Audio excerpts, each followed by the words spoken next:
और लोगों क्या हालचाल। तो स्वागत है आपका एक और नई वीडियो में। और हाँ, अगर आपने इससे पहले का वीडियो नहीं देखा है तो देख सकते हो, लिंक डिस्क्रिप्शन में है। तो बिना किसी देरी के वीडियो को शुरू करते हैं। तो एपिसोड की शुरुआत होती है और हमें सबसे पहले जॉन को बताया जाता है, जो कि उस लकड़ी के दरवाजे की ओर बढ़ रहा होता है। लेकिन तभी यहाँ पर एक बंदा चिल्लाता है कि इस लड़की को पकड़ लो, अगर हमने इसकी बदल वाली लोमड़ी ले ली तो यकीनन हम 10 लोग ब्लड पूल में पहुंचने के काबिल हो जाएंगे। और उस आदमी की यह आवाज गूंजी थी और उसने अपना एक कदम बढ़ाया ही था, तभी वो आदमी उड़ता हुआ जाता है और एक पेड़ में जानकर लगता है धड़ाक, जिसकी वजह से वो पेड़ भी टूट जाता है और वो आदमी वहां पर खून की उल्टियां करने लगता है। और जब बाकी के लोग उस आदमी की ऐसी हालत देखते हैं और वो भी एक ही अटैक में, तो उनका दिल वहां पर कांप जाता है। अब इतने में हमारे जान की यहाँ पर डरावनी आवाज आती है कि जो कोई भी एक कदम भी आगे बढ़ाने की कोशिश करेगा उसे मैं मार डालूंगा। अब यह कहती हमारा जान उस लकड़ी के दरवाजे की ओर आगे बढ़ने लगता है। लेकिन अभी हाल जिस बंदे को हमारे जान ने घायल किया था उसकी आवाज एक और बार गूंजती है कि अगर ये लोमड़ी हमारे हाथ से निकल गई तो हमारे हाथ से 3 साल तक ब्लड पूल से दूर रहने का रास्ता भी चला जाएगा। और उस आदमी ने यह आवाज गूंजी थी कि उसे लगता है, मतलब कि उसे लगा कि उसके कानों के पास से एक बहुत ही पावरफुल खम्मा गुजरा।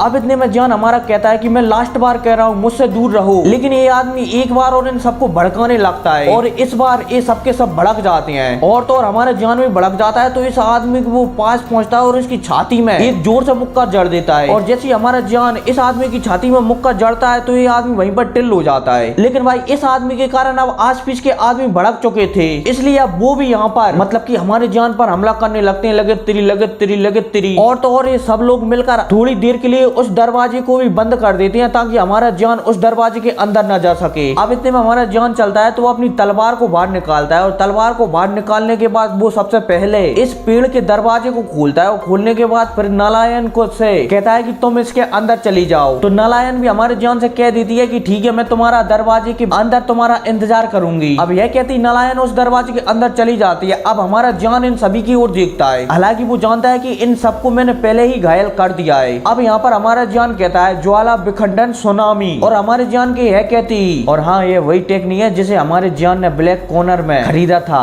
मतलब कि इसने नहीं खरीदा था, इसके भाई ने खरीदा था, वो लाल कागज में। ये वही टेक्निक है। अब जैसे हमारा जान इस टेक्निक का उपयोग करता है तो यहाँ पर आस पास चारों तरफ तबाही तबाही फैल जाती है और सब एक दूसरे पर घायल होकर दूर दूर फेंक जाते हैं। और ऐसा लगता है कि मानो यहाँ 50 मीटर में बहुत सारा भूकंप आ गया हो। और तो और यहाँ पर चारों तरफ खून ही खून फैल जाता है। अब यहाँ पर हमारा जान चलता है तो अपनी तलवार को वो अपनी स्टोरेज अंगूठी में रख लेता है और मुड़कर उस लकड़ी के दरवाजे की ओर जाने लगता है। लेकिन तभी हमारे जान के सामने एक बुजुर्ग प्रकट होता है और फिर वो हमारे जान से कहता है कि छोटे साथी, क्या आपको लगता है कि आप यहाँ पर इतनी तबाही फैलाने के बाद, मतलब कि इतनी गंदगी फैलाने के बाद आप यहाँ से सही तरीके से चुपचाप तरीके से जा सकते हो? अब इतने में यहाँ पर ये आवाज सुनकर हमारा जान उसी दिशा की ओर मुड़ता है जिस दिशा से ये आवाज आई हुई थी। वहाँ पर हमारा जान दिखता है कि वहाँ पर एक बुजुर्ग आदमी खड़ा हुआ है जिसकी आंखों में विनम्रता झलक रही है। हमारा जान इसे देखता है और फिर देखने के बाद सोचता है कि उससे नालायन ने कहा था कि यहाँ पर डाउजोंग लेवल का बंदा एक भी नहीं आ सकता, लेकिन ये सामने वाला बंदा तो डाउजोंग लेवल पर है। तो इतने में हमारा जान समझ जाता है कि ये बंदा शायद किसी बाहर जगह सा नहीं है, बल्कि सोना निकलने वाली चूहे जनजाति का कोई सदस्य है। और जैसे ये ख्याल हमारे जान के मन में आता है तो वो वहाँ पर समझ जाता है कि अगर मुझे ब्लड पूल माउंटेन की सही तरीके से उपयोग करना है तो मुझे इस आदमी को खुश करना होगा। फिर इतने में हमारा जान उस आदमी से कहता है कि यहाँ पर जो कुछ भी हुआ है उसकी मैं अपने आप पर जिम्मेदारी लेता हूँ, उम्मीद है कि आप मुझे माफ कर देंगे। इतने में हमारा जान चलता है तो वो अपनी स्टोरेज अंगूठी से लेवल 5 की कुछ गोलियां निकाल देता है और उस बूढ़े आदमी को देने लगता है। और वो भी विनम्रता के साथ हमारा जान उस आदमी से कहता है कि ये टियर 5 की गोली है, इससे आपकी डाउजोंग लेवल की शक्तियों में जो भी परेशानी रह गई है, मतलब की शक्तियों में जो भी गंदगी रह गई है वो साफ हो जाएंगी। और जब वो बूढ़ा आदमी हमारे जान को ऐसा करते हुए देखता है, उसके हाथों में वो गोलियों की बोतल देखता है तो उसकी आंखें चमक उठती हैं। और फिर इतने में वो हमारे जान के पास आता है और उससे कहता है, मतलब की बोतल लेते हुए कहता है कि तुम बिल्कुल भी चिंता मत करो, मैं यहाँ पर किसी को बुलाकर इस गंदगी को साफ करवा दूंगा। इतने में फिर वो बूढ़ा आदमी बोलता है कि मेरा नाम जीगू है। इतने में फिर वो दोबारा से बोलता है कि मुझे तुम्हारे शरीर से एक अजीब सी खुशबू आ रही है, मुझे लगता है कि तुम एक एल्पिनिस्ट हो, और वो भी छोटे मोटे नहीं, वो भी हाई क्वालिटी के, मतलब कि हाई लेवल के। हमारा जान उस बूढ़े आदमी की ऐसी बातें सुनकर वहाँ पर सोचने लगता है कि ये आदमी शायद बहुत ही ज्यादा टैलेंटेड है। अब इतने में एक जीगू हमारे जान से कहता है कि तुम्हें शायद अब उस दरवाजे के अंदर जाना चाहिए, मैं इसे साफ करवा दूंगा, मैं इस गंदगी को यहाँ से हटवा दूंगा। वो लड़की जो तुम्हारे साथ आई थी वो अंदर चली गई है, मुझे पता है कि उसके पास बर्फ की लोमड़ी है। हालांकि वो भूल भुलैया को तो पार कर जाएगी, लेकिन आगे और भी खतरे हैं जो तुम्हें पार करना होगा।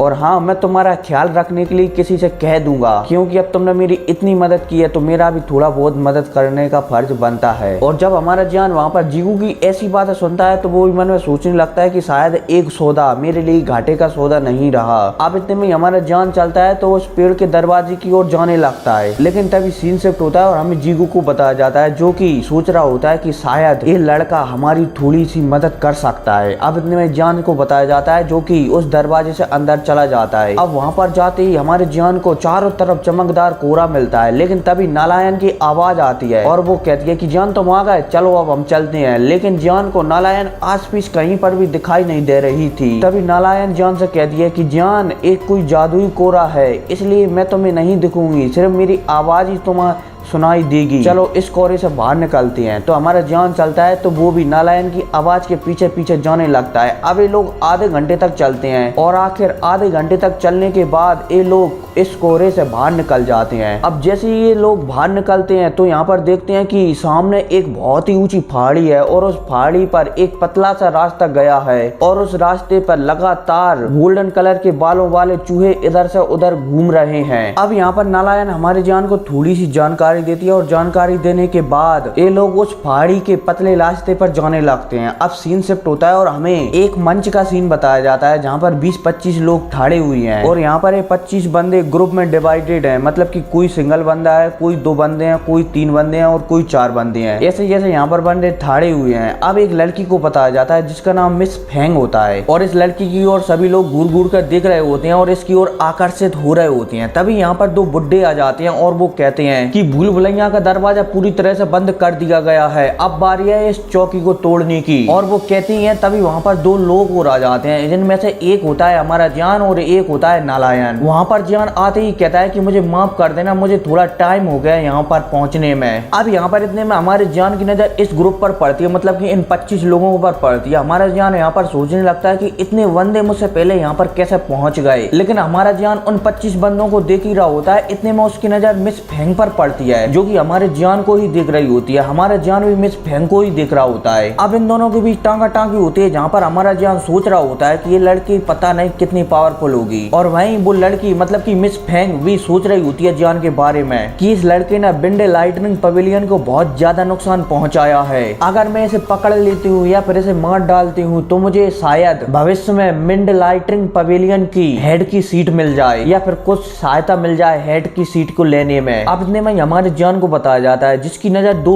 और लोगों पर पड़ जाती है। रुको रुको, अब मैं यहाँ पर तुम्हें एक बात और बता देता हूँ। यहाँ पर मतलब कि हमारा जान अभी इस समय है ना, मतलब कि जिस क्षेत्र में है ना, वहाँ पर 4 ग्रुप हैं। एक तो है हमारे मास्टर का ग्रुप जिसका नाम है polar heart pavilion, sorry pollen star pavilion, जिसे कि अभी मास्टर का दोस्त फैन जुंजे कंट्रोल करता है। और नंबर 2 पर है बिंड लाइटनिंग पवेलियन, जिससे कि हमारे जान की दुश्मनी है, क्योंकि हमारे जान के पास इस क्लैन की 3000 वाली टेक्निक है, इसलिए इससे दुश्मनी है। और नंबर 3 पर है 1000 शॉर्ट पवेलियन और नंबर 4 पर है येलो स्पिरिट पवेलियन। अब यहाँ पर हमारे जान की नजर 2 लोगों पर और पड़ती है। इनमें से एक होती है तांग इन और ये आती है 10,000 पवेलियन से। और अब इतने में हमारे जान की नजर दूसरे बंदे पर पड़ती है जिसका नाम बाक चैन होता है। और ये वाला बंदा है ना, ये वाला बंदा हमारे जान को नापसंद करता है और ये येलो स्पिरिट पवेलियन से आता है। अब इतने में नालायन हमारी जान से कहती है कि ये लड़की है ना जो आपको सामने दिख रही है, ये पोलन स्टार पवेलियन से आती है। और हाँ, ये पवेलियन मास्टर का है, पोलन स्टार पवेलियन से आती है। और इस लड़की का नाम मू क्विंग लुआन है। अब यहाँ पर नालायन हमारे जान को बताती है पोलर हार्ट पवेलियन के बारे में कि भले ही उनके पास कम साथी हो लेकिन वो बहुत ही ज्यादा पावरफुल है, मतलब कि बहुत कुछ बताती है। अब यहाँ पर एक बूढ़े आदमी की आवाज आती है जिसका नाम जिनसू होता है और कहता है कि मैं इस जगह का लीडर हूँ और मुझे उम्मीद है कि मैं जो कह रहा हूँ आप उसे ध्यान से सुनोगे। अब यहाँ पर जिनसू ये कहता है, मतलब कि यहाँ पर इन्हें कुछ समझाता है और समझाने के बाद ये अपना हाथ हिलाता जाता है और हाथ हिलाते ही यहाँ पर गोल्डन कलर के बहुत सारे चूहे निकल आते हैं और इस पहाड़ की चोटी पर जाने वाले रास्ते के पास में झुंड बनाकर खड़े हो जाते हैं। अब इतने में यहाँ पर जिनसू कहता है मतलब कि इन सभी लोगों से कि जो भी इन चूहों को पार कर कर ऊपर पहाड़ पर पहुंच सका उसे ब्लड माउंटेन पूल में एंट्री लेने का मौका मिलेगा। और भाई जैसे ही आसपास के लोग जिनसू की ऐसी बातें सुनते हैं तो वहाँ पर चौंक जाते हैं, क्योंकि वो जानते हैं कि इतने सारे चूहे हैं ना, इनके मुंह से एक अजीब सी आवाज निकलती है और तो और वो आवाज इतनी ज्यादा भयानक होती है कि कोई डाउ होंग लेवल वाला बंदा भी उसे नहीं झेल सकता। अब इतने में नालायन हमारे जान से कहती है कि मुझे लगता है कि अब मैं इससे आगे नहीं जा सकती जान, मैं इन चूहों से नहीं लड़ सकती, इसलिए अब तुम्हें ही आगे जाना होगा, मेरा सफर यहीं तक था।